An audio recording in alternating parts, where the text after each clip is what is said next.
Welcome to Fun and Games Side Quests. Every episode is a different host sharing a video game they love and why they love it. Hi there, this is Paul Mattingly, co-host of Matt and Mattingly's Ice Cream Social. You can find us on all your favorite podcasting apps. Download us. I don't care if you listen, just download us. We've been at it for a minute. We just hit our 1,100th episode milestone. So that's awesome. And when you're hearing this, we probably just had our big convention in Las Vegas, which we call Scoop Fest, because all our listeners, we refer to them as scoops, like on the ice cream cone. So yeah, I want to thank Matt for letting me chime in again with another favorite game. There's so many that have already been taken now at this point. So I had to kind of rummage around in my head for one that might be a little bit off the beaten path. And I believe I found one. RiffTrax, the game. Yes, indeed. Some of you may be familiar. Some of you might not. If you are old like me, then you might be a fan of Mystery Science Theater 3000. Or if you're young, I don't know. Maybe it's catching on with the kids. I hope so. Mystery Science Theater 3000 has been around forever. I think the only thing that really kind of predates that was Mad Movies. I used to watch that on late night Nickelodeon, and that had some of the Simpsons voices on it as well. Yeah, that was crazy, where basically movies, not the greatest movies, B or C level movies, as some would call them, would be shown on the screen, and people would add dialogue or change dialogue or add jokes while watching the movie. That's the whole premise. Mystery Science Theater, of course, the gimmick was they're stuck on a spaceship being forced to watch these movies, and you'll recognize the little silhouette of Joel and the robots sitting in the front row screen watching the movies and making fun of them to try and keep their sanity. That's the whole premise.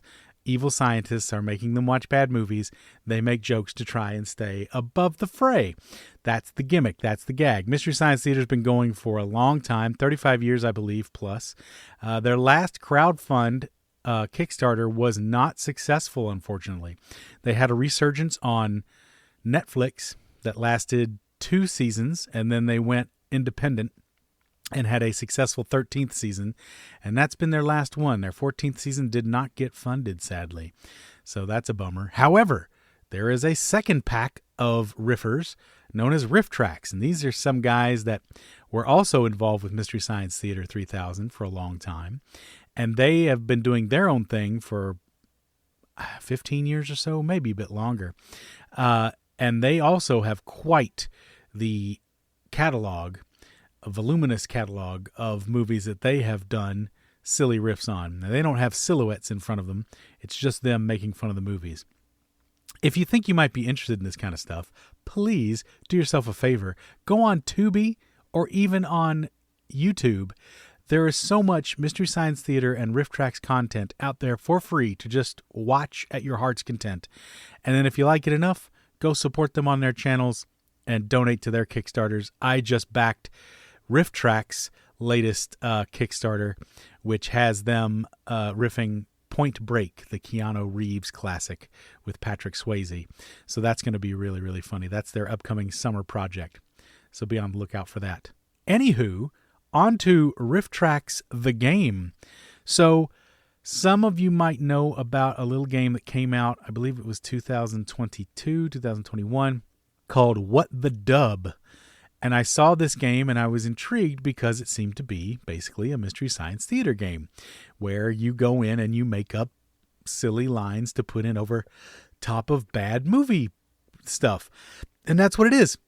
So the creators of What the Dub got with the creative forces behind RiffTrax, and they re-released What the Dub basically as a RiffTrax game. So this is a great party game. It's available on almost every system and platform. You can see lots of streams of it.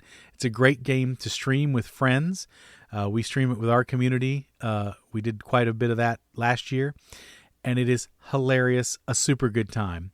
So you're presented with a movie clip. The movie clip plays. There'll be a break at the end where either someone's voice needs to be put in or just simple commentary about the scene that you just saw, whatever it might be. And then you feverishly type out what you want to be said at that moment. And then everyone gets those suggestions jumbled in, and they replay the moment over and over again with the new dialogue that everyone's come up with. And it is a speech to text or text to speech kind of thing, where whatever you type in gets spoken out loud by a robot voice, which makes it all the funnier when you put in strange words or symbols and stuff that they can't quite pronounce.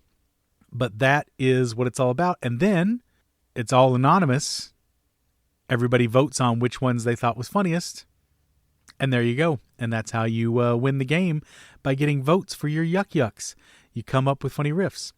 The cool thing about the RiffTrax combination with What the Dub was that when they incorporated RiffTrax into it, they were able to add all of their standard riffs that they have a huge library of, and jokes that they'd actually made up for these scenes that you're seeing. So you've got about 2,000 riffs that you can actually just pull one of their patented riffs. You don't even have to be the funniest guy in the room. You don't have to be the third funniest guy in the room. You just grab a pre-made riff and throw it in there and let the guys do it for you. What's interesting to me as an avid fan of RiffTrax is watching these scenes from movies that I know they have done in full, and knowing what their actual riff is, the joke that they put in there, and then coming to find out that they probably had 2 or 3 other possibilities, throwaway lines that they didn't go with. So, and those lines will come up too. If 2 or 3 or 4 more people choose different lines come up, and it's pretty interesting to see all the different takes and wild wheels that they would throw on these ridiculous moments. It's a very fun party game. If you're into Mystery Science Theater or RiffTrax, it's a $10 game, so it's worth it just to be like, hey, here you go, creative dudes. Thanks for making lots of funny stuff and putting it for free on the internet all over the place where I can access it readily. They're wonderful guys. That whole DIY aesthetic is there in the game as well, which is wonderful. They've got some of the Jonathan Colton theme music he did for them in the background of the thing. You know, it's all very cottage industry, and you can feel that in the game itself. So there's an appeal there to just being able to play, you know, something that probably, I'm going to guess, less than 50 to 100 people were involved in, probably a significant amount less than that. And it's pretty remarkable what they've come up with, and it's an ingenious little system and very, very funny. So do yourself a favor. If you've got a party coming up and everybody can play it on their phones and, you know, just have one central thing, you can get it on your modern consoles or PC. You know, it works kind of like a Jackbox situation. Go ahead and grab yourself RiffTrax the game. RiffTrax the game, from the makers of What the Dub. RiffTrax the game really cracks me up.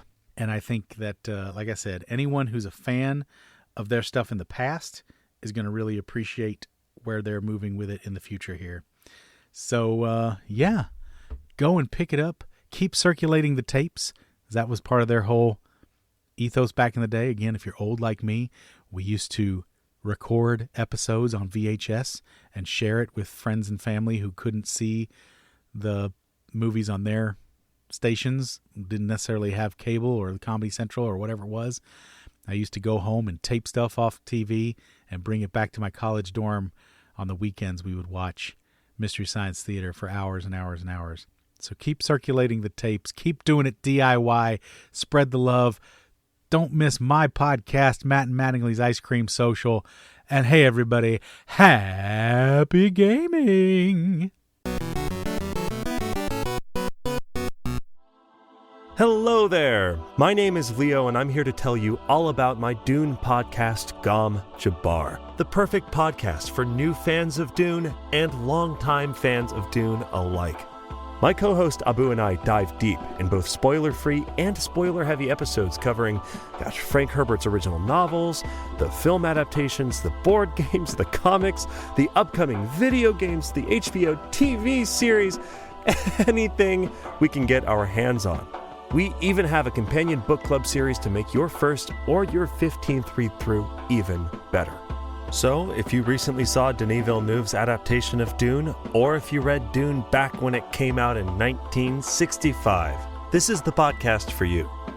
You can find Gom Jabbar on Apple Podcasts, on Spotify, pretty much anywhere you find your podcasts, and we hope you join us on the Golden Path. CPOV. CertainPOV.com.